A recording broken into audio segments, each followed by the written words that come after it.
always about the easy fishing. If you're starting to notice it kind of plummet a little bit, we're going to talk about why that is tonight.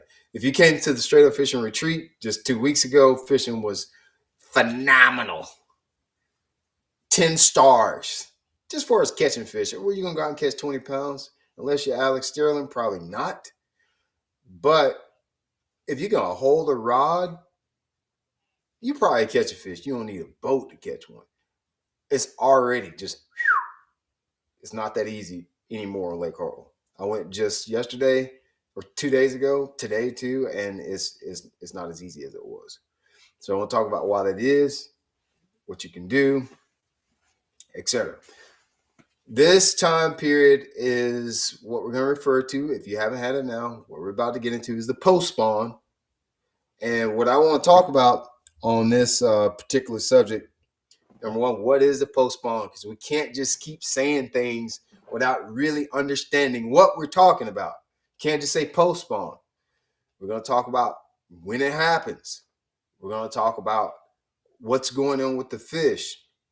We're going to talk about the signs of post spawn, and we're going to talk about what to target when you know the fish are in that post spawn period. So basically, 4 things I want to cover in this conversation: what's the post spawn? When does the post spawn happens? Signs, like how to recognize that it's happening on your lake, and what to target once you know that it's the post spawn. That sound like a plan? That should be easy enough. And we'll try to make it pretty short so we can have some little bit more you guys interact. I'm gonna get in the app now so I can watch the chat too. But let's jump to that next slide, Mike. Well, let's jump right into this. First thing, I hope the way I structured it is what is the post spawn? I won't talk about that first. I hope that's what it is anyway. Okay, so what is the post spawn? By the way, is post spawn 1 word or 2 words? I don't know. Listen, you know what I'm trying to say. Okay, I might have got it a little bit wrong, Walter, but you know what I'm trying to say. So I don't like when we say things in bass fishing. I really have to think about this. When we were talking about the pre-spawn earlier, I had to really think about what really is the pre-spawn, because you can't just say the time period before the bass spawn. No, like really, what I want like a deeper understanding of what the pre-spawn is. I want a deeper understanding of what the spawn is. Likewise, with what we're talking about today, post spawn. What really is that? What's really going on? I know it's the period after they have spawned, but just like a layer deeper, just a layer deeper. I don't want that milk. Give me some meat, man. So this is what I came up. I came up with 2 things that I feel like more accurately describes the post spawn. Number one, this is the time period where bass energy is focused towards foraging for food. Okay. During the spawn, bass really don't focus on feeding. Even during the pre-spawn, their focus is really not on feeding. It's about getting towards spawning grounds. Now, there is a period during the pre-spawn where feeding is primary focus, but now in a lot of areas, your water gets in that 70 to 80 degree range. I know if you're up north, it's a little bit different. We're going to talk about all that too. I know the regions of the country, what we're going to talk about today is going to range vastly, but the concept is the same across the board. Their energy during this period is focused towards eating and nothing else. Where's the most food? I'm going there. Period. Okay. This is also the time period where bass recover from the spawn. I should have put that point first, but it doesn't really matter. It's not like you're seeing it in chronological order anyway, but it's really the period where bass recover from the spawn. Why do I say the word recover? Because remember, during the spawn, bass really aren't focused on feeding. So as they recover, their first focus is eating. I know Chris, Destiny, and maybe a few other people in here that are weightlifters, power lifters. Chris and Destiny are power lifters. After they work out, first thing to do is to replace those calories. You replace calories by eating. Probably the heaviest lifting that a bass is going to do all year is during that spawn period where they don't eat. They protect the nest, protect their eggs. They don't focus. They're not out chasing herring and bluebacks and ciscos and perch. They're not doing that during the spawn. They're literally just protecting the bait. They're fasting for days. Okay, next slide, Michael. And so during this time period that you're about, if you're not in it already, you're going to it. They're recovering from that. Okay, so this is my attempt to make you a graph. I want you to understand something about the pre-spawn, spawn, post-spawn relationship. Because a lot of times when you read about this and when you hear about it, and when you talk about it, when people ask questions about it, what they say is, are they spawning? It's almost like people think it's a clean cut when fish start spawning and when they quit and when they start. There is no, listen to me, there is no clean cut. There's no clean cut time frame when bass start pre-spawn, when they start to spawn, or when the post-spawn starts. There's no clean cut. I want you to start thinking of every stage in fishing as a bell curve. It starts, it goes up, it peaks, and it falls, and it gradually peters out to nothing. I want you to think about everything in fishing that way. It is not, the spawn starts on March 9th, and then it ends on April 7th. That's not how fishing works. Everything is on a bell curve. It graduates up, it declines slowly. Okay, now this graph will look drastically different depending on what area of the country you live in. So if you live further south, these bell curves will go more gradually up and go more gradually down because your seasons change less. The quicker your season goes from cold to hot, the faster this bell curve will look. So Brian Barty, Kevin Scavinci, Mark Jonas, all my Northeastern guys, their bell curve goes from the lake is frozen, they're spawning, they're not spawning. Very fast, within a couple of weeks. Where in the Carolinas, it's a bell curve starts in early March, and it just kind of peters out as we get into May, sometimes even June. You don't know it because you're not looking for them in June, most likely. So the green line represents the pre-spawn. The blue line represents the spawn. The red line represents the post-spawn. And you can see I have the months listed out on the bottom of the screen. This is just a generality. That doesn't mean that it starts in March. That doesn't mean that it starts in June. Get the concept of this graph, not the months of this graph. This graph is not literally when the spawn and post-spawn happens.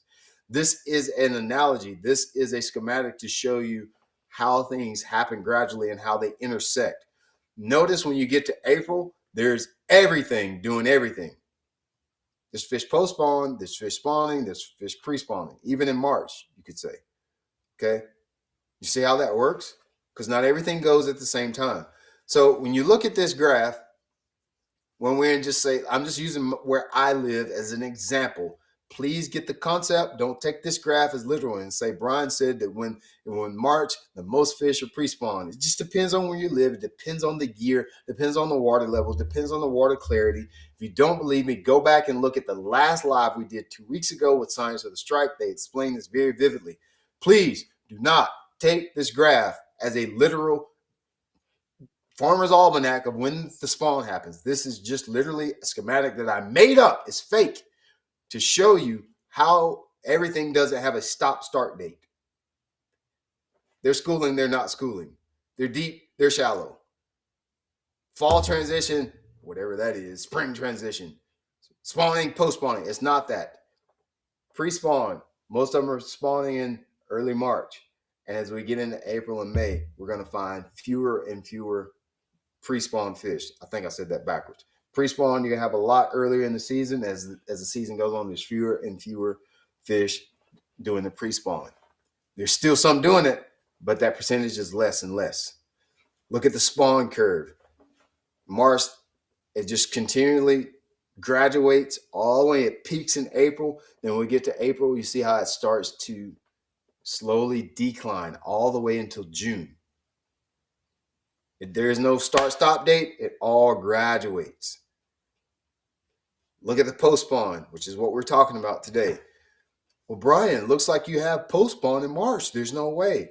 Buddy, if there's fish that spawned in March, you don't think they just sat around the banks and wait until June to come around when the water's 80 to be a post-spawn, quote unquote, fish, do you?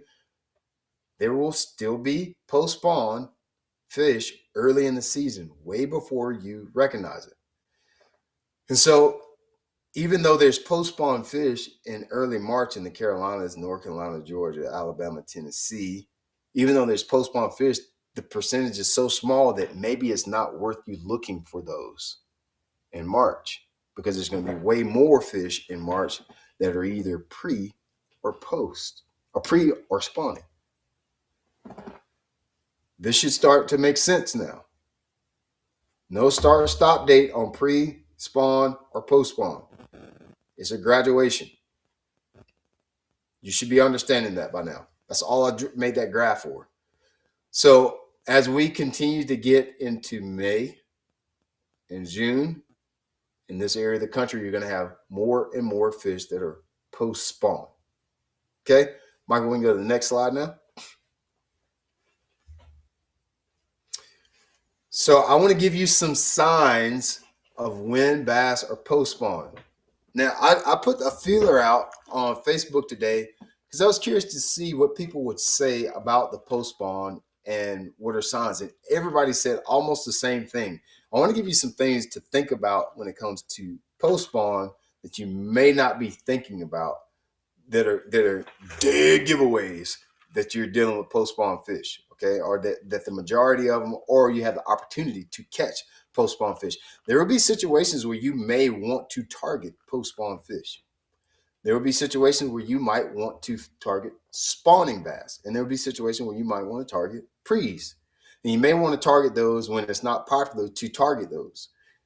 And that's going to come down to your angler strengths. You know, when we talk about lake breakdowns, we talk about your skill set. It's very important to understand your skill sets, because knowing what you do well and what you have confidence in can a lot of times be the influence on which group of fish that you target. That should make sense to you.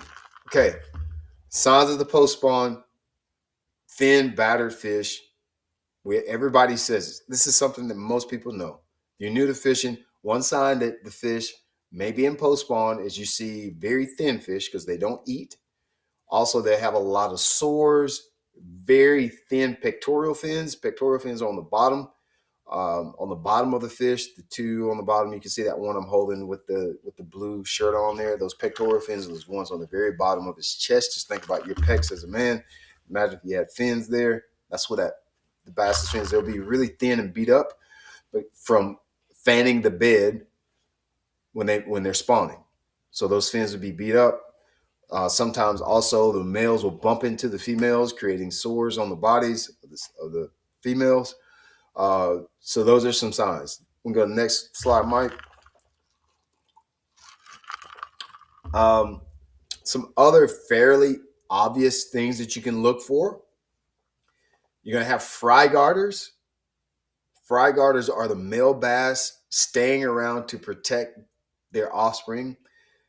So a lot of times where you'll see this fry guarding going down, you'll see one bass, 2 pounds, pound and a half. Sometimes a heavy buck will be like 3 pounds, and he'll be swimming around a cloud of what looks like sand in the water. A lot of times early in the season, it's going to look like just a cloud of dirt that's in the water. That's the fry. That cloud of dirt is the fry, and you'll see a bass swimming around it. You'll see that a lot of times anywhere there's shade. You'll see that on the corners of docks. You'll see that around cypress trees, cypress knees, because that creates shade as well. Any kind of vertical structure. Every lake's not going to have docks and cypress trees, but anything that provides shade, the bass fry will use that. So that'll be any vertical structure. That could be hydrilla. That could be lily pads. You can put in the chat something that you saw that I didn't list there. As a matter of fact, I would love for y'all to do that, because we have very diverse fisheries that you guys fish on, depending on if you fish ponds, rivers, north, south, east, or west. What that looks like, what the fish are used during the post spawn, will look drastically different. So I'd love to hear in the chat. Please type it in for everybody in the chat, some things that I didn't list here. Anything that creates shade, any vertical structure, cypress trees, docks. That's what they're going to use. All right, Mike, we can go to the next. Okay. Now, these are some things that I think you should really think about when it comes to signs of the post spawn that are easily overlooked.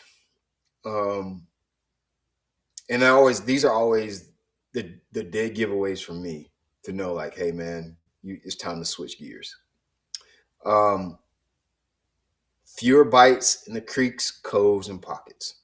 So I've been throwing my shaky head all spring and just having a freaking blast. Anytime I find the nipples or the rocks or the little jaggedy edges, I've been wearing they behinds out. I had to order some more jig heads this morning because I done broke off and threw them off and swallowed them, and I've been having a field day, a festival with my shaky head. Well, I go Saturday. Z-Man's coming out with a new bait, and I'll go ahead and tell you about we have a new sinking formula of ElaZtech that's coming out. I pushed for that because I think we need it. I love the fact that ElaZtech floats for some things, but when I want to fish something weightless, it's very tough to fish ElaZtech. I don't like adding weight to ElaZtech because it just makes the action kind of funky. So we're coming out with sinking formula of ElaZtech. We have stick bait and we have like a soft plastic jerk bait, a fluke bait. Those are the two baits we have. I actually have one. I might show y'all as long as you don't tell anybody because I'm not supposed to show anybody. They get really touchy about that. I don't know why. Like it's some big secret. We have a fluke bait. We don't want people to see. It's a fluke. Anyway, I had to film Friday and Saturday, and dude, I could not really catch it. Dead giveaway that we're dealing with the post spawn now. Those fish have moved on. They're not using the nipples anymore. They're not using the little flat points as much anymore. We caught some, but just not as much as I could. I could go just blindly and catch them 2 weeks ago. Now, if you're not on the right point, you're not catching. That bell curve is on the decline now. The bell curve is on the decline now. The bell curve is on the decline now. Fewer bites in the creeks, coves, and pockets. Fewer visible bass swimming in the shallows. Now, for a lot of us, we have lakes where you can physically see the fish, and you might not be able to see the fish, right? Like you won't see as many fish. If you got a lake where you can actually look up there and tell when there's bass spawning, you'll start seeing fewer fish. Everybody doesn't have that. I totally get it. Some of you guys' lakes are dirty or tannic water, and you can't physically see them. So how will I know that they're, how will I know? Go back to fewer bites in places that you were getting them. Timing for good fishing becomes more important during the post spawn. Read that again. Timing for the good fishing becomes very important during the post spawn, aka get your butt up in the morning at daylight to be there. If you got to be there at daylight to catch them, good indication that they're on the post spawn. At Lake Hartwell the other day, you could go, when y'all were here for the retreat, you could win at 7 a.m., you could win at 10 a.m., you could win at 3 p.m. or 9. Call them on that darn shaky head on the points. Go out there and try it now. You better be at them points first thing in the morning. Why? Look at that fourth point. Shad Forge spawn begins. Anytime that you have Shad Forge spawning, we probably should get into that in a separate lesson. I know some of you may not know what I'm saying, what I'm talking about. Just bear with me. We need to do a whole nother class on just the Shad Forge spawn or just any kind of spawn, a bait fish spawn. If you start seeing that happening, is a good possibility there's post spawn fish. How do I know that? The shad usually spawn in warmer water. If the water's been warm enough, long enough for the shad to spawn, the bass have been spawning for at least 2 or 3 weeks, meaning they're done. And they're eating honey boo boo on them points. Every lake I ever been to during the shad spawn, points are good. Even like on the thrifted shad spawn. So if you got shad spawning, that looks like it's balls of shad in the morning in grass, around docks, around dock floats, bridges. If you start to see that in the spring, that's a shad spawn. Good indication that you're probably going to be dealing with a some bass that are post spawn. If you see that, okay. Another indicator that you might not think about, and this happens more so. A couple of these happen more so in the clear bodies of water, like what I have, wolf packs. You see a lot of fish running together. That might be on forward-facing sonar. That may be you visually see them. But you see a lot of bass running in wolf packs together. 5, 6, 7 of them going down the bank. 5, 6, 7 of them on the point. 5, 6, 7, 8, 9, 10 of them on your forward-facing. The fish always group up before they spawn. They disseminate, and they come back together during the post-spawn. You start seeing wolf packs, gangs of bass, schools of bass on points and ledges and drop-offs. You start to see that on your graphs, or you can visually see them. Good indication you're dealing with post-spawn fish. If you also see an increase in surface feeding, where I live, they surface feed all year, even when the water's in the 40s. I know that's irregular, but I live in an irregular place. If you see increase in surface feeding, boom, boom, blowing shad up, blue herons, birds diving, all that, you see increase, good indication you're dealing with the post spawn. All right, so this is a sign of post spawn. What's our next slide, Mike? We got video. All right, so we're about to jump into some videos. I don't remember what the first one. Okay, so here's what I did with this. Wanted to give you some visual aids to represent some places that you can look. I didn't want to just give you a list and then show you. So if you have a stained body of water, like the water clarity on your lake has a lot to do with where the fish go after they spawn. If you got a lake that's more tannic, darker water, more than likely when they spawn, and then also not only the water clarity, but also the highest, the most vulnerable food source during the post spawn is where the fish will be. So if you live somewhere where there's stained water like you see in this video right here, the fish most likely won't go to the biggest bulk of the fish most likely won't go offshore or deeper. That's one thing everybody's going to tell you. Going in the summer, all the fish go deep. No, they don't. That ain't how that works. Some, and it has a lot to do with the water clarity. It has a lot to do with the forage that your fish eat. It has a lot to do with just the body of water that you talked about, period. This lake that I'm about to show you on, this was during late spring, like May-ish.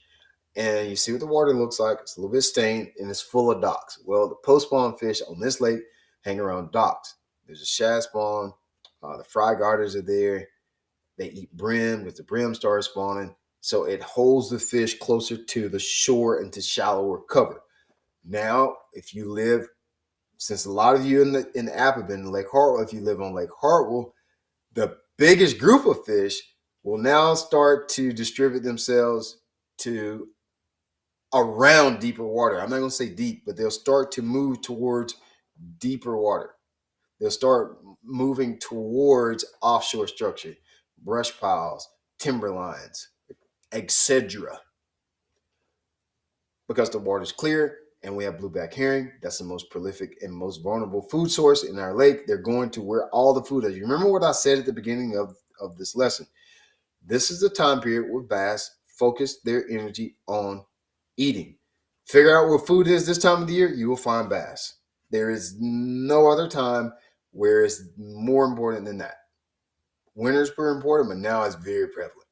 If you understand the food source this time of the year, you'll catch the bass. So in this dock, I used this clip in another workshop about skipping docks, but this was during the shad spawn. I was actually fishing the chatterbait because I knew the fish were feeding on shad that were on the docks. You can roll that beautiful beam footage, Michael. I don't know what you call these, but there's some 2x6s that's on the front of the dock and on the side, and there's one gap right there in the middle. When I saw this dock, my eye, it went immediately to that hole because I know that's a hole that I can present my bait in. That's the cast that a half out of 10 anglers can make right there. Not even a whole angler. Literally, the 1% out of the 1% can make that cast right there because they lack the patience to make it. So that cast right there is the one that's gonna catch you, a fish. Just like that on the old chatterbait. Being able to make that cast right there is the difference. I'm telling you, that's not a big one. We know that's not a big one, but that shows you where these fish are hanging out. They use that shade as protection. They feel protected. They're predators. A bass is a predator. Think about how you would act if you wanted to scare somebody, if you wanted to get somebody. You would hide behind something. Think about how the highway patrol acts. They get behind something where you can't see them, and they jump out and say boo. That's the same way a largemouth bass. That's just the way, that's the innate nature of the largemouth bass, is use shade, the shade pocket. That's it. Skipping Mike, docks we can stop 101. that there. Hey, real quick. Okay, so can you go just back it up to that? Back it up to where I was holding that fish. You can see right here we've got. It might not let you do that. I think Campbell was not letting me do that during the retreat either. If it doesn't, we can just go to the next slide because I remember it not doing that. If y'all are watching, one thing I want you to look at. That's okay. We can just stop right there. If you're watching that slide, there was some docks behind me. The reason I stopped on that stretch is because those docks were spread far apart. Sometimes I like docks like that are spread far apart because it allows for you to. The fewer docks during the post spawn, the more likely the bass is to be multiple bass on one dock. More likely there is to be a shad spawn on that row because that's all they have to use. Isolated docks during the post spawn and during shad spawn are premium in my book because that's all the bass have to use is those isolated docks. Okay, we can go to that next one. But the point being, what we're getting into now is things that I target during the post spawn periods. Okay, we can go to that next slide. I like to target shallow main lake points. The reason I like the shallow main lake points during this time of the year is because that's where bass find a bunch of shad for us. I don't care if it's threadfin or if it's bluebacks or if it's freaking shiners or what's the other thing we call shiners? God, why can't they? Is everybody's swim bait supposed to look like one? Why can't I think of it? Shiners are the same thing as God, I can't think of it. What's the swim baits? The big glides are always supposed to represent what they are. I'm literally drawing a blank right now. It's such a basic name. Anyway, oh, it's driving me crazy. Mike, you can go ahead and roll this footage. Shallow main lake points with a big top water right here.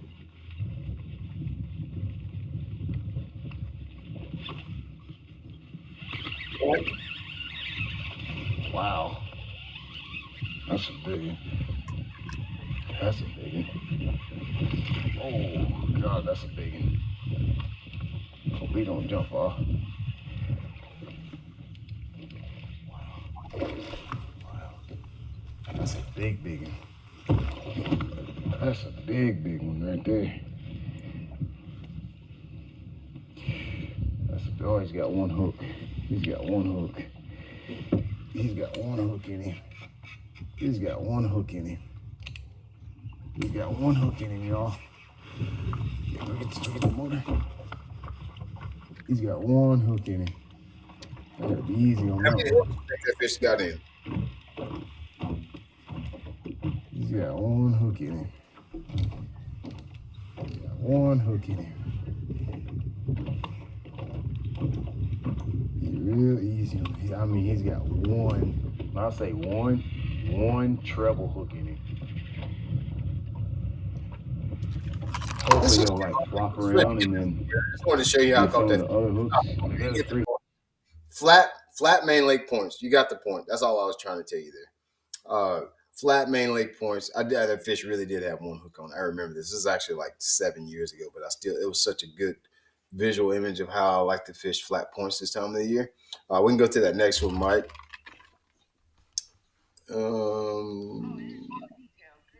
Oh, is this one? This is another. I think this is another flat point. Now this one I'm throwing a swim bait. It's a big swim bait to me. It's not a big swim bait. It's like a 6 inch. Big swim bait. It's like a 6 inch, 5-inch swim bait. 5 inch. On the I said it's shoreline. five. You see, he ate it. 5 inch with like a half-ounce head. 5-inch swim bait. They like bigger baits during the post spawn. All right, this is a very good example of like what I like to look for during the post spawn. Now you look behind me, main lake, right? This is the main lake behind me, and right around the corner, that corner is a creek, a long creek. All right, a long creek. I'll show it to you on the map here. First point coming out of that long creek, very long point that runs way, way, way out here. Runs way out, way almost out to the middle of the river channel. But you can see, I don't know, I think you guys can tell on the camera how that is red. It's very clear water. The water visibility. I'm sitting in about 8 foot, and I can see the bottom. I can see like every once in a while I'll make out a stump or something right here. And you can see right over here is red bottom. This is where the herring spawn on this lake, or the bait fish forage. Herring is just the bait fish forage that we have here. This is the area that I throw my baits on right here. So I'll take my swim bait and I'll throw it all the way to the bank over there. All the way to the bank, going through it where I see red. That's where the herring spawn. They don't spawn out here in 5-6 foot of water. We don't have a lot of bushes. We don't have a lot of things in the water for fish to spawn on. So this is what they spawn on, these long points that have red clay on them. So this time of year, I'll spend, I'll spend a good bit of time. That's old. Well, look, young back there. The old beer was black. That mug speckled with salt and platinum now. Good looking boat. Good looking boat. Yeah, that was my first aluminum boat that I bought.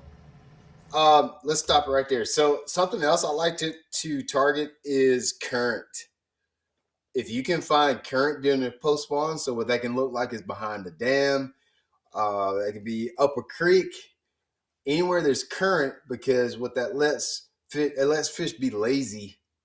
That lets them set in a break and let things be washed to them. So I like to fish current. Right here, I'm gonna be fishing a jig and just a current seam.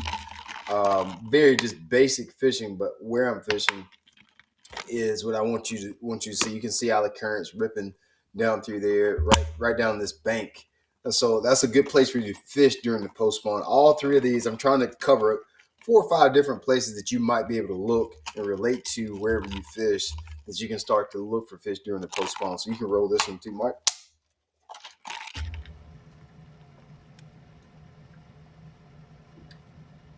Just hopping the jig down a current ledge, washing it is what we call it.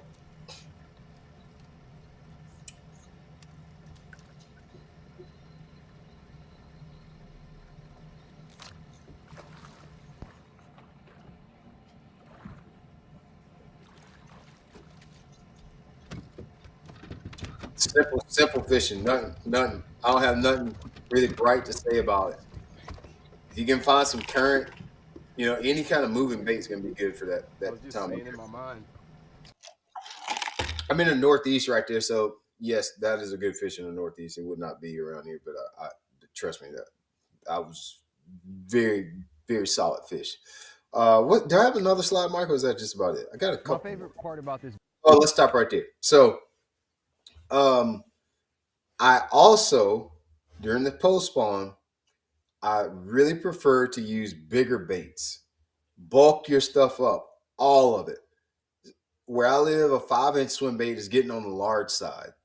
5-inch swim baits, 5 and 6s are starting to get big. They even kind of get hard to throw because I need to make very long casts where I live, and it truly is hard to throw one bigger than 5 or 6 inches, a soft plastic jerk bait.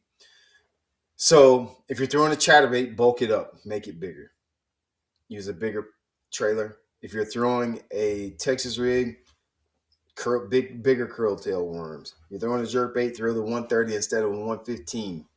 You're throwing crankbaits, throw the 2.5 instead of 1.5. They will bite it this time of the year. They want the high protein. They're just like you. After you get done fishing, you don't really want to eat chicken nuggets. I'll take some chicken nuggets at 11:30. I don't want the chicken nuggets, but I'll eat them at 11:30. Please do not bring me chicken nuggets in the evening after I done fished all day in 85-degree heat. I am going to be upset. It's not going to be filling to me. So bass don't necessarily think per se, but I can tell you this is the season. If you're not already there, it's coming in the next few weeks or month where this is the time to throw your big baits. I know Mac Toon likes to throw glides. I don't know if he's talking about it in the chat, but I guarantee you he'll probably have one tied on. He probably always has one tied on, but this is probably peak time to start throwing glides for him. And I don't even own a glide, but I know they like big baits. And if I were to throw glides right now, in my mind would be the best time for me to catch one on a glide bait right now if I wanted to do that. For me, there's other tools that I use that work in the place of glide baits. It can be big poppers. We throw big top waters around here, like the big pencil popper, big baits. I was trying to see if I had one close proximity. The big spoons. I know you've seen those before.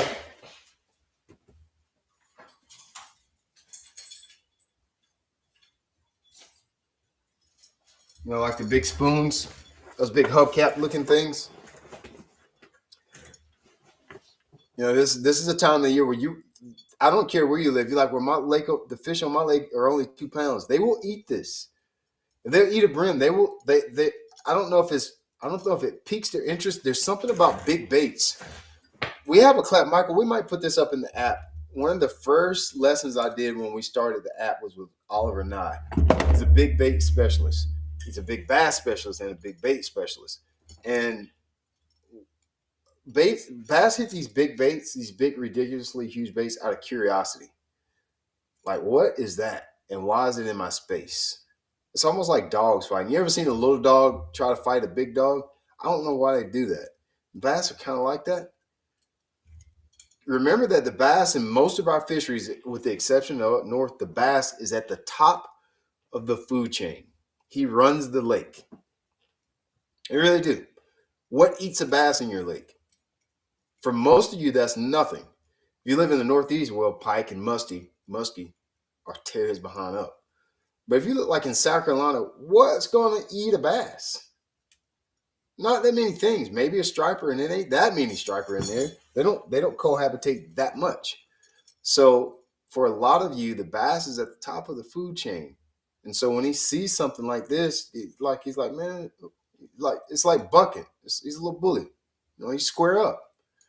So it is a good time to throw these bigger baits, bigger soft plastics, bigger jigs, bulk your trailers up, big top waters, things that make a lot of noise, buzz baits. You're probably already doing it, but I want you to start consciously doing it. Okay? Okay, Mike, we can go to our next. Oh, let that play. Let this play. It's just a good little piece I did in one of the shows. So far is the versatility of it. I had no idea it was going to be a chatterbait trailer. It's so good on a Carolina rig. It's really good as a Texas rig flip bait. You can even use it as a swim jig trailer. There's a lot of different applications, and I'm not sure that I've explored all the possibilities of the Gremlin just yet. Yeah, you got it. Oh, that's a nice one.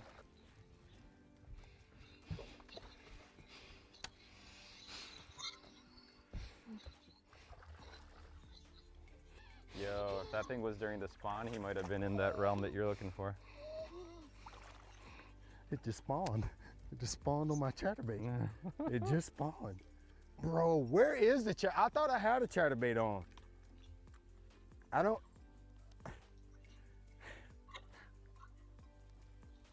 I don't know anymore. Beauty. Sign me up for a therapist. Reason I put that one in there. So let me tell you a little bit about that shoot. You don't care, but I got the microphone.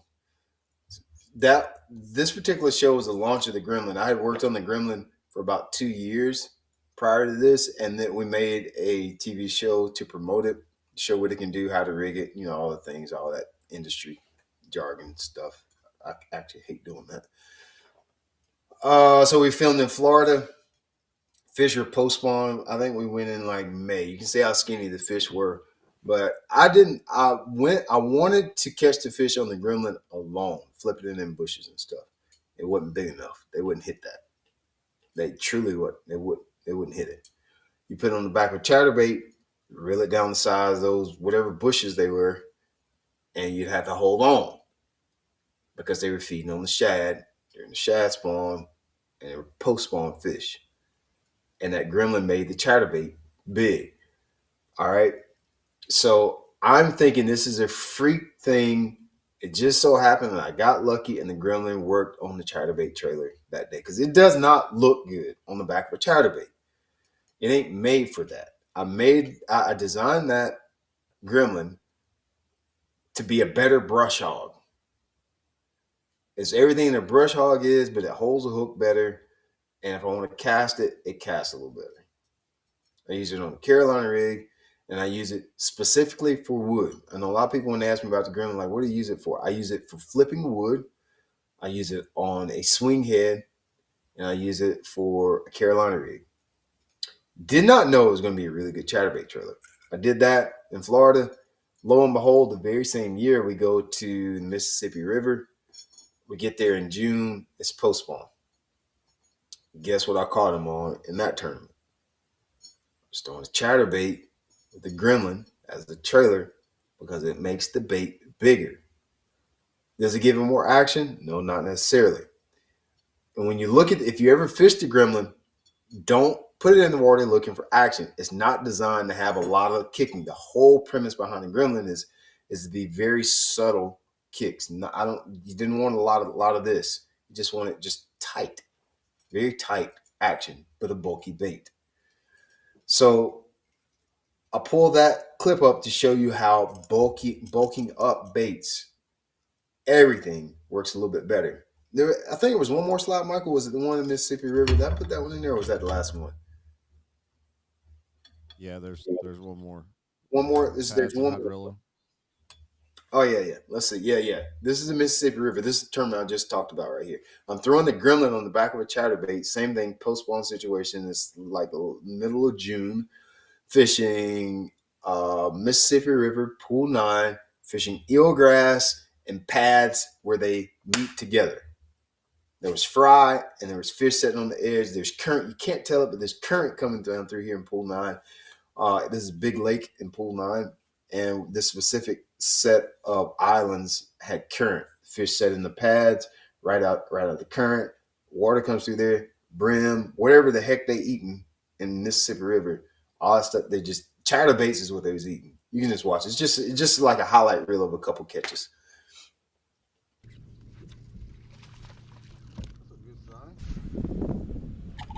See that? Current. Come up all 13 and a half inches, wallering around.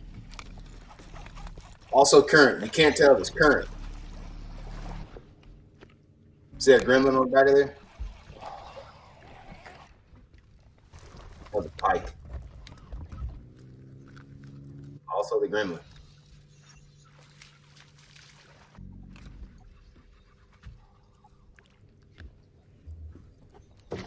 That would look like I had diesel men on the back of that one time. All right, that's oh, wait a minute, that's some more fishing. Maybe there is some more.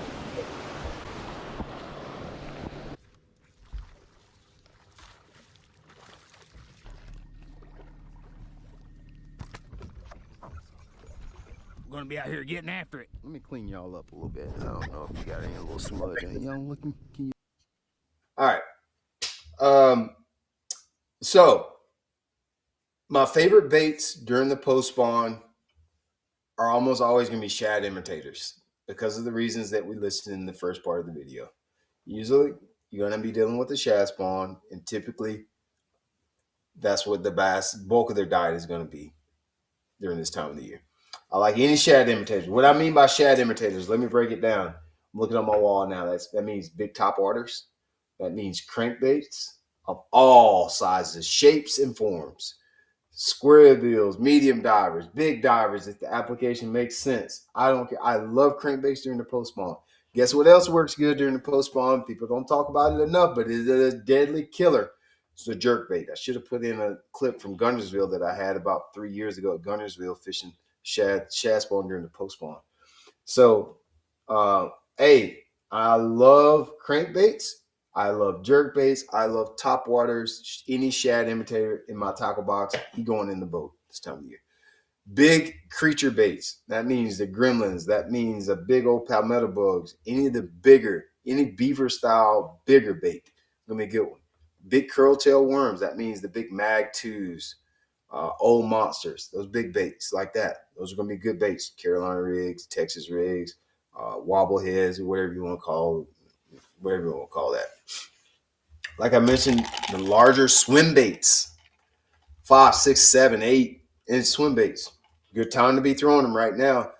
I'll give you some homework. I want you to go look at Kentucky Lake Elite Series, maybe 2015. Skeet Reese won it. I'm pretty sure. Skeet Reese was throwing that like Bass Tricks thing. The Bass Tricks just went away. I don't know what happened. I might need to think about it this next tournament I'm going to, actually, now I think about it. If you guys don't know, about 15 years ago, Bass Tricks used to make a hollow belly swim bait. Hollow belly swim baits got big one time. Like, people were winning tournaments on it. It's one of those odd things people were actually winning tournaments on, and it just went away. So now we have a mag draft. It was basically like with the mag draft and the swag LT that Z-Man had. It was that for the time.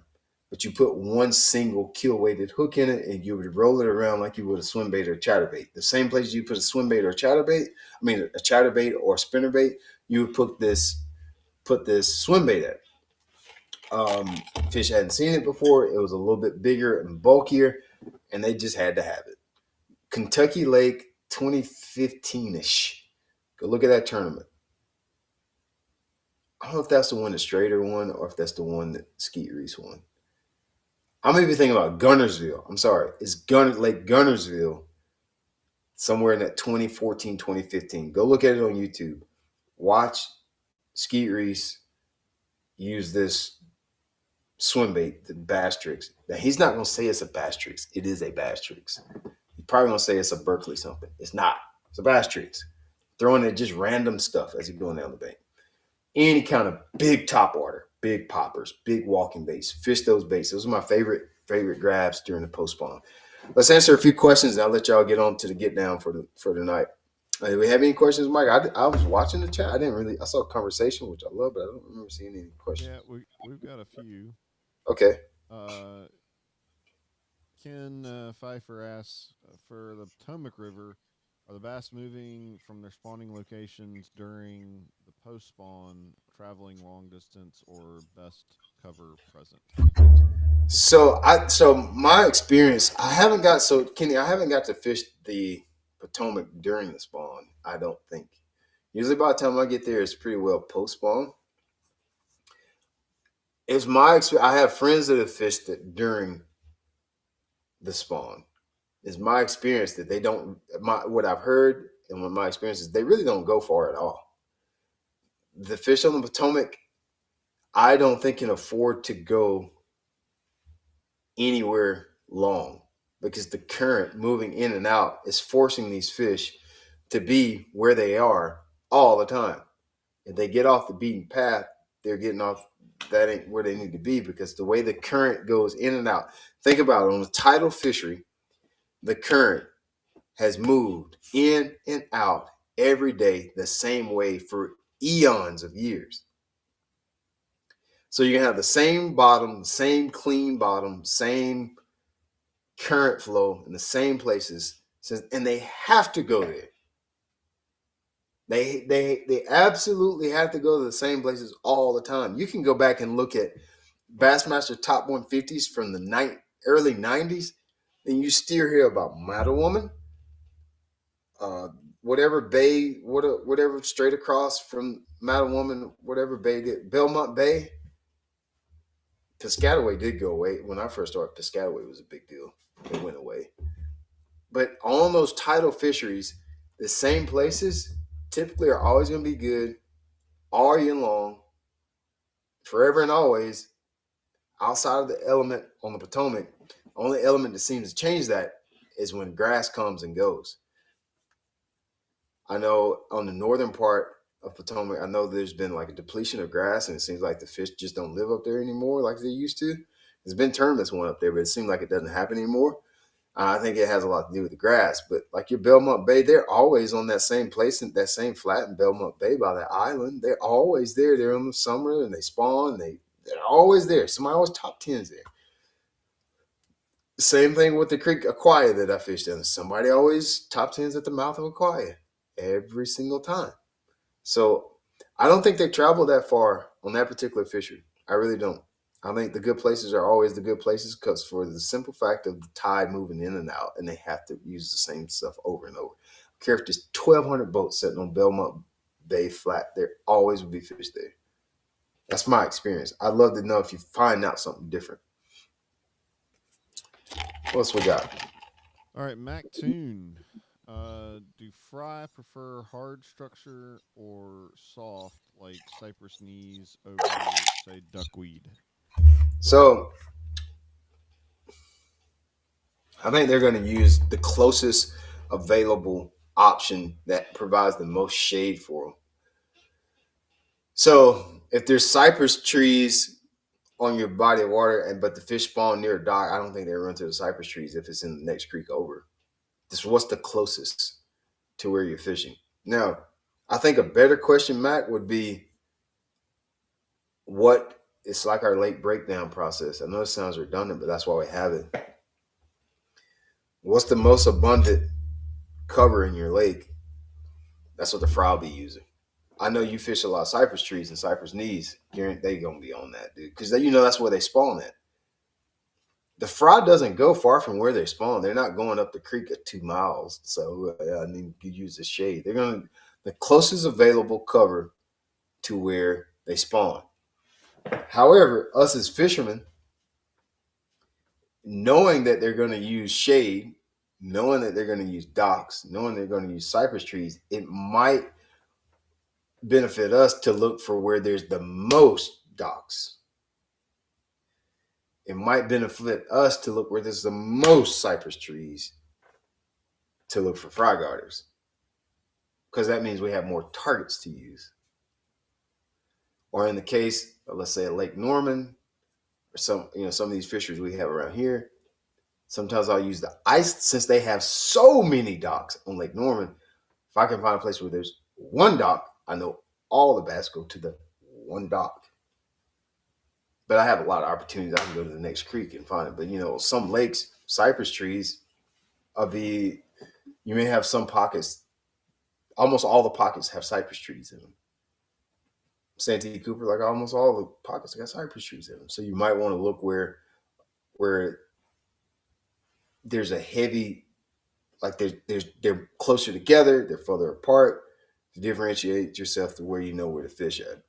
But to answer your question about hard or soft, it's just going to be what's the most available, what's closest to them where they spawn at. If it's lily pads, they'll use that. If it's just some grass on the bottom, they'll use that. But I think for us as anglers, I like to look where there's the most shade at. And that could be hard, that could be soft, it could be vegetation, it could be either or, personally. I think I answered your question right. I don't answer more directly. I don't think it's about which one they prefer. I think it's what's the closest to where they spawn to use. If it's hard, they'll use it. If the closest is soft vegetation, they'll use that. Okay, what else we got here? Jacob Wilcox says, is speed control on retrieval or does it not matter? Or critical, I'm sorry, is speed critical on retrieval or does it not matter? Yeah, it matters. And that's going to vary depending on where you are, what you're fishing for. Are you fishing for smallmouth, spotted bass, and largemouth? That matters. What species it is. It matters what the clarity of the water is. It matters what day it is, because bass can be a little bit like a troubled creature. Some days they want stuff fast, some days they want it slow. Is the wind blowing? Is the wind not blowing? I think retrieve comes down to per day, per moment, per fish. I've seen times during the post spawn where fast retrieves make it work best. generally speaking, where I live, yeah, it's always faster. But there's days like where it's desolate calm, or maybe a cold front came through and it's still postponed, where just a little bit slower works better. Fast or slow, I think just depends on the day. I really do. I don't think it's a postpone or pre-spawn or spawn thing on retrieve and speed. I think it's per day, per condition, per the moment. Personally, I think it's per the moment. I can say I fished Gunnersville as a post-spawn tournament in May. I don't know. This is 2023. I think it was one of my best days, one of my favorite tournaments ever. I caught all those fish on squarebill crankbait in May, like 4 foot, 2 to 4 foot, burning a squarebill in like a grass flat, burning the crap out of it. I would burn that crankbait in the morning. Then in the afternoons, I'll catch them on drop shot. So you see how it was per the moment. Morning, shad spawn, burn crankbait.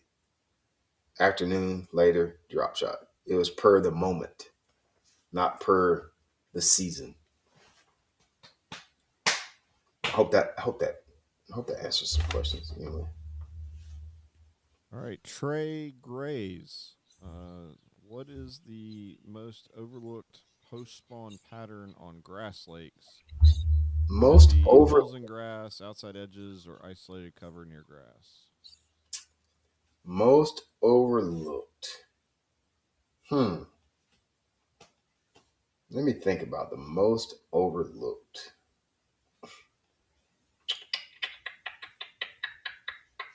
The most overlooked. That's where I can think of a lot of different ways to catch them in grass in the post spawn. Most overlooked.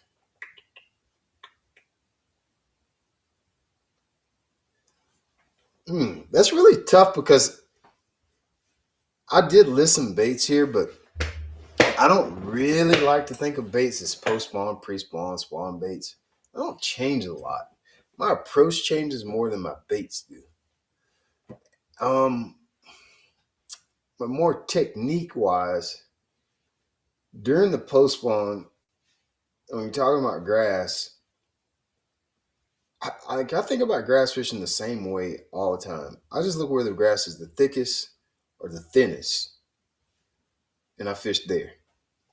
So during the post spawn, I do like where it's a little thinner typically because the shadow spawn in that. They'll spawn in the holes of the grass. And so, I mean, I've used all kind of baits. Like I just told you, I used the drop shot at Gunnersville and Squareville.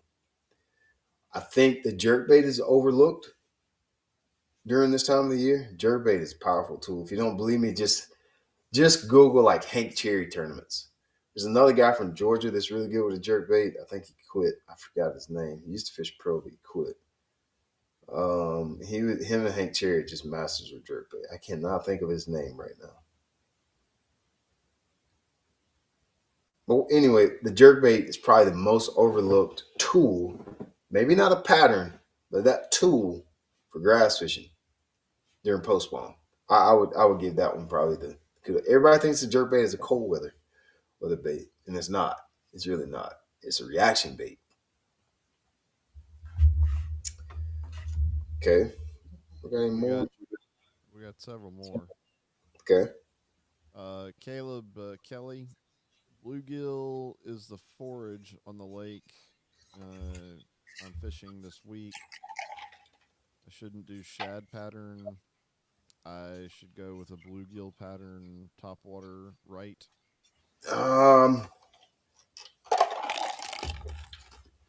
In theory, yes. Reading the book, me taking the book of bass fishing, the Bible of bass fishing, yes. Do I think it works? I'm being completely honest. Do I think it really works that way? No, I really don't. I think the shad pattern stuff, even on lakes where the primary for it. And listen, unless you practice there and they've been spitting up brim, like how do we know that that's what they're eating anyway? I mean, I hear you on that's the primary forage. But how I mean, And then also, what are they seeing your bait as? Okay, so you're using a white frog or white spinner bait. But what is that profile representing? Or is the profile not even representing anything? It's just the fact that the profile is getting their attention, like a spinner bait or a chatterbait. I'll start with my confidence baits and go from there. If you got the confidence in the white, the shads, stay there until you find out otherwise. Like, don't move. I wouldn't move yet. That's my personal opinion. But I don't. That's why I tell you, like on chatterbait colors, my spinnerbait colors, I have white, black, brown on everything, and I swap out colors of trailers accordingly.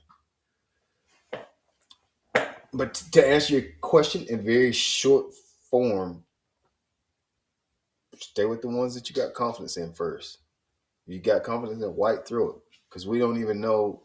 Let's not make up scenarios that they'll bite something before we get there. You got confidence in the whites and the shads. Stay there first.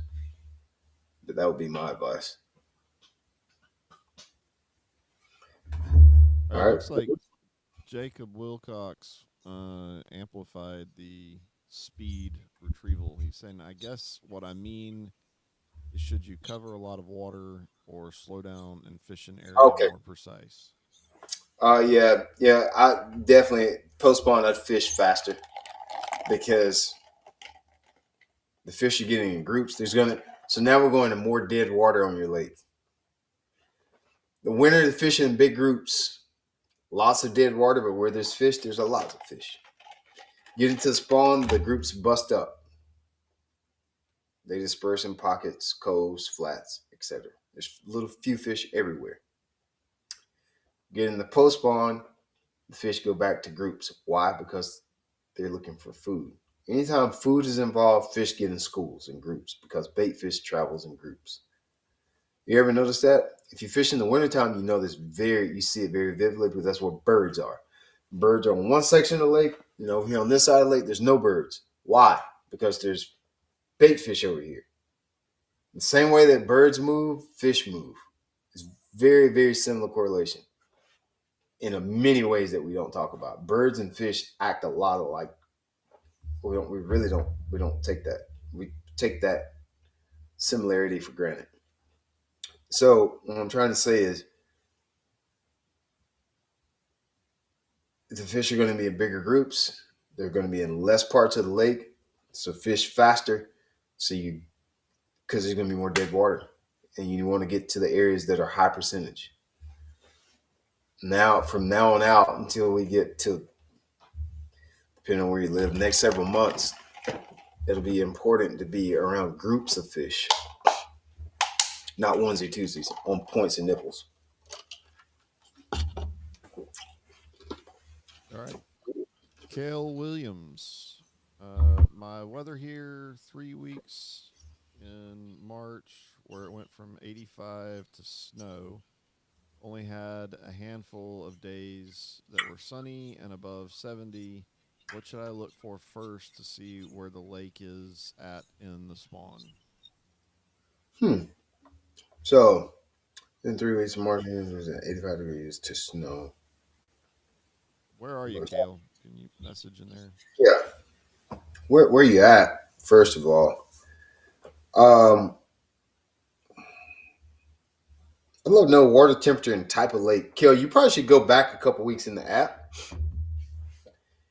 and look at some of the pre-spawn videos that we talked about, some of the spawn videos that we talked about, because this is exactly what we discussed. And all of those questions you ask vary drastically depending on what type of lake it is. Is it a swamp? Is it a deep reservoir? Is it a river?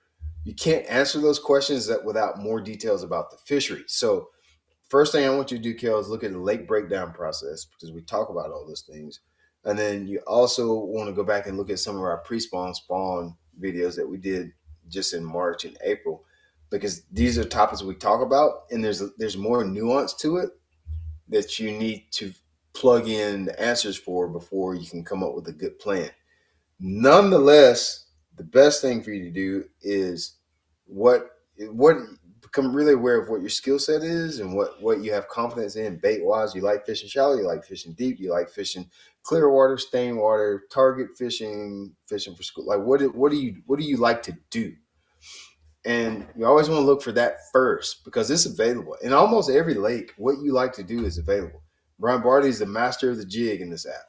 And he came here to South Carolina, he caught him on jig. When he won his club championship, he caught him on jig. North side, it don't matter. He catches him on a jig. You got to figure out what that is for you because you can't do anything without confidence in fishing. You know, you're not having confidence in any baits or any techniques. It just makes it really hard for you to get in a groove to find a group of fish. But knowing where the fish are at, like spawn, post spawn, once you look at those other videos in the app and the other live classes, it's going to make sense. You need to know, obviously, what kind of lake you got. Is it river, swamp? Like, what kind of lake is this? Water temperature matters, but it's not the deciding factor. What's your water temperature where you are? But they would have to be going towards the spawning or post spawn. I don't care where you are right now. It's either have to be going towards spawn or post spawn. So look at that stuff. It's really hard to answer that question. That's not a question that I can just give you an answer for.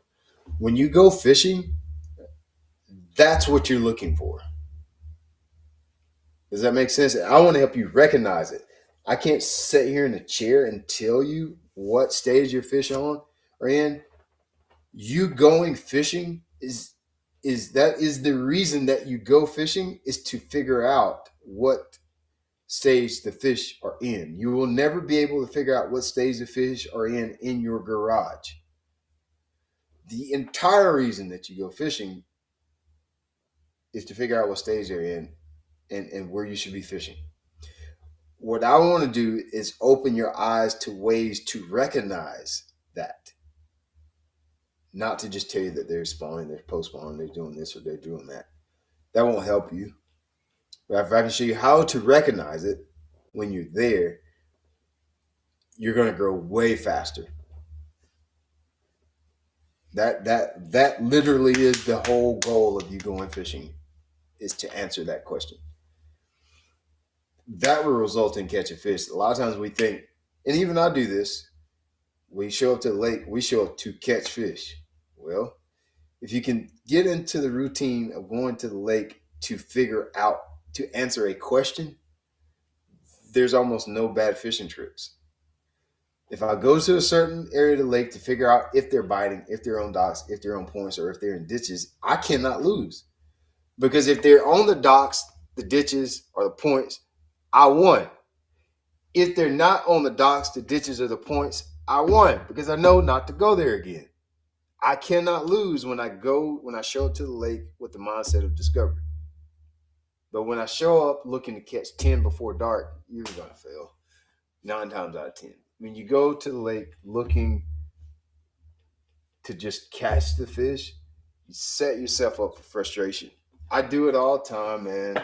I did it this Friday and Saturday, just a couple days ago. But Kel, I want you to go to the lake looking. Kel says his water's in the 50s. Man, you got pre-spawn fish, bro. I don't know where you at, but your water's in the 50s. Go back and look at the other videos that we did, other videos and lives. Just go back on the catalog on the front page of the app.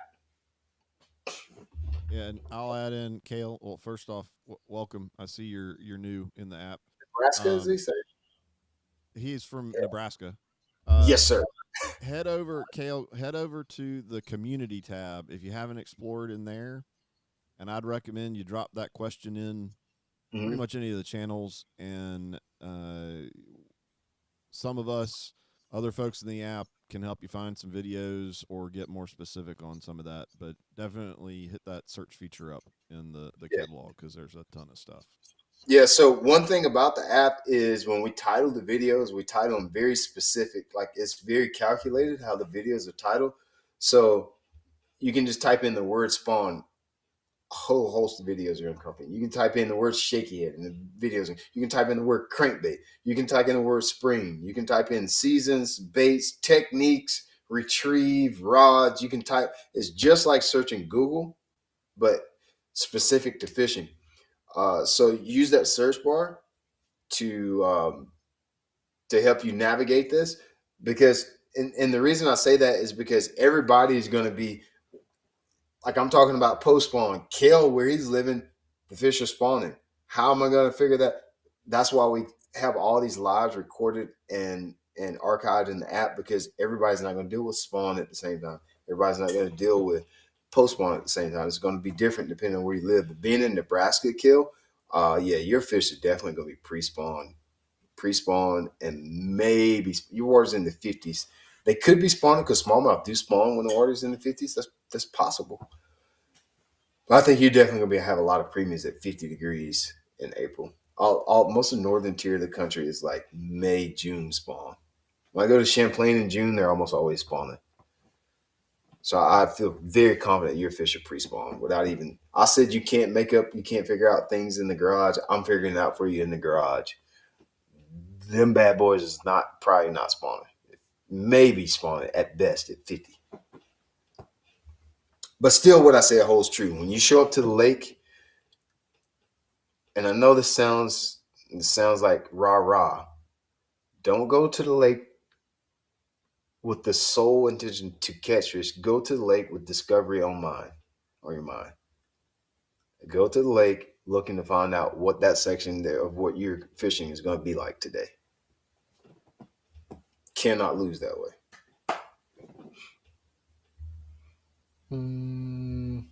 Well, we got any more?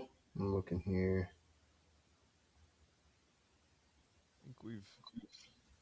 I got one from earlier. Ken Pfeiffer want to know if there are alligators in Hartwell. No alligators in Hartwell.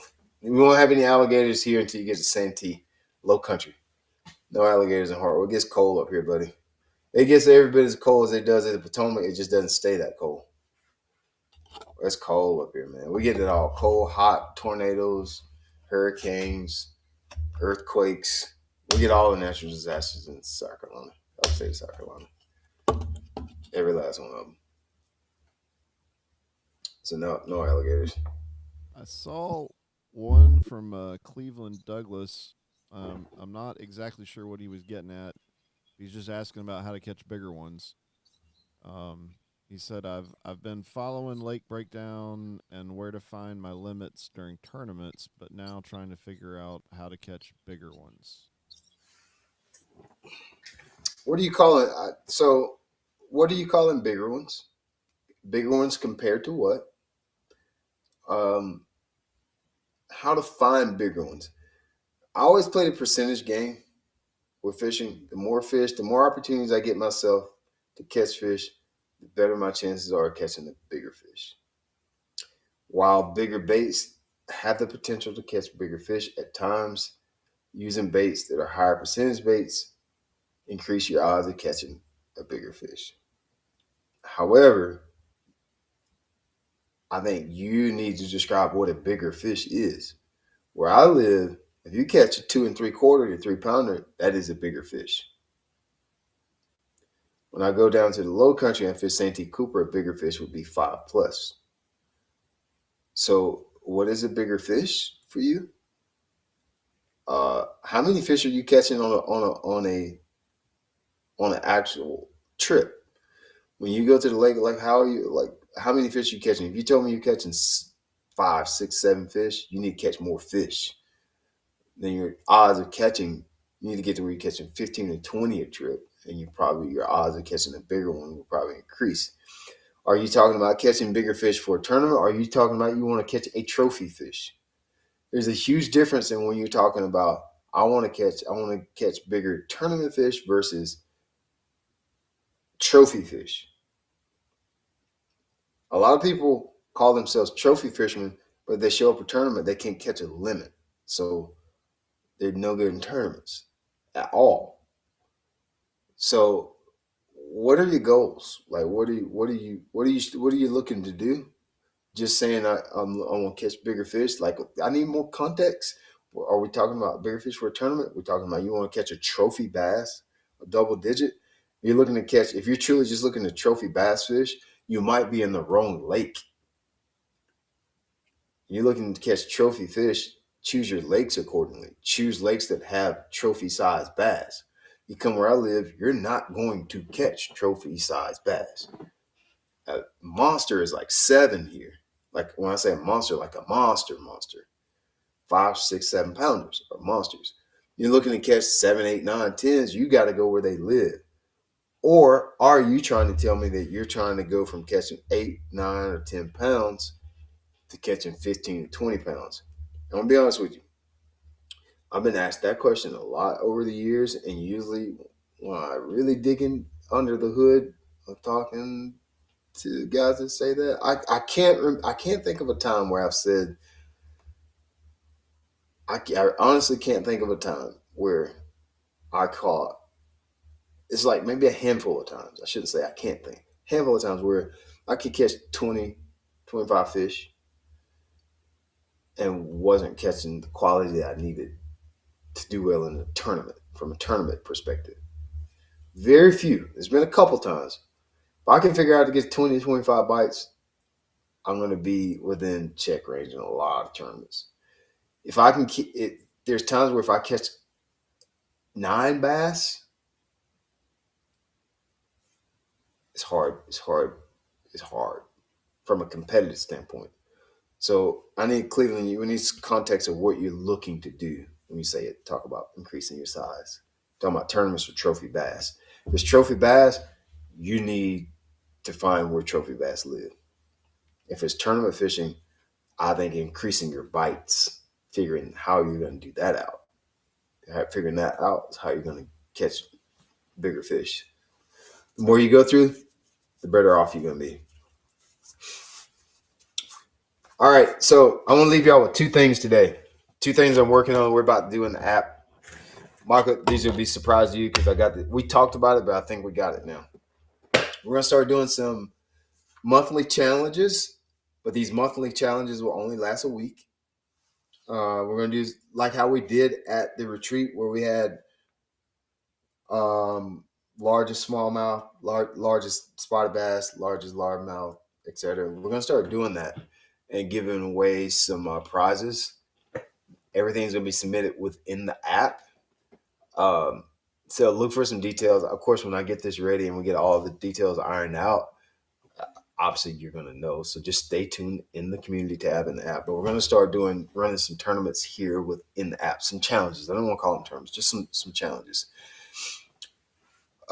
Second thing that we're working on. What was the second thing? First was the challenges. Have some stuff that you guys can win on a weekly basis. What we want to do is just keep the engagement up in here, keep you guys talking and posting. Y'all did such a good job the last 3 weeks of I think people are just out fishing too. But I want to encourage you. I'm watching you, so I've been known to randomly either call or send people gifts or tackle box or something. So post in the app as much as you can because like I see that. First thing I do when I get up in the morning is go to SU Fishing. Every time, first thing in the morning. It's the first thing I do.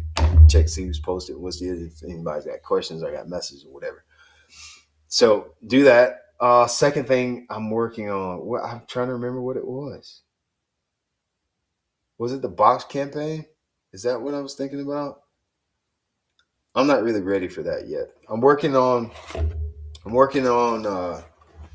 creating a subscription where you can get a tackle box every month. Kind of put you in the mind of mystery tackle box or something, but I don't want to do that. Like this is like legit stuff with instructions on how to fish it, not just some randomness. I want to have a subscription where you can pick up a box, a tackle, with a lesson, how to use each bait and how to rig it, etc. Help you build out your tackle arsenal, etc. Working on that. It's actually like right behind me. All these boxes behind me is exactly that. And we have been working on it. There's something else I've worked on. It's embarrassing. I worked on this like for 5 days and I can't remember what it is. I'm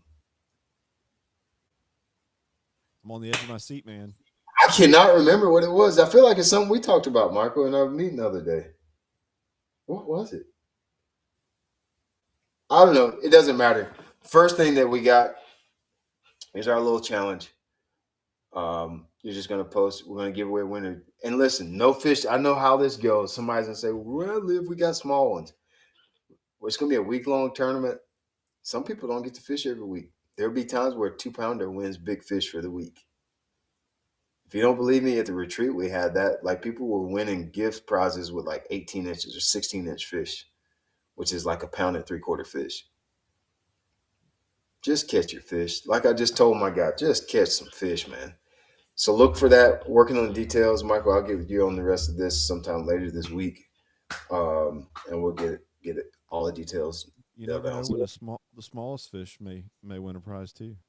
Hey, I don't like those challenges because, but whatever. We might do something like that. Dude. I hate that when they do the smallest fish thing. All right, thank y'all for hanging in there.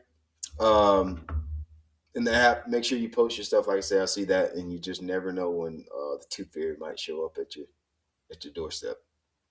Y'all have a good rest of your night. Thank you. If you got any questions about today's lesson or about fishing in general, put it in the community section. Ask BLAT. We'll go from there. Yeah, have a good rest of your day, night, or wherever you are.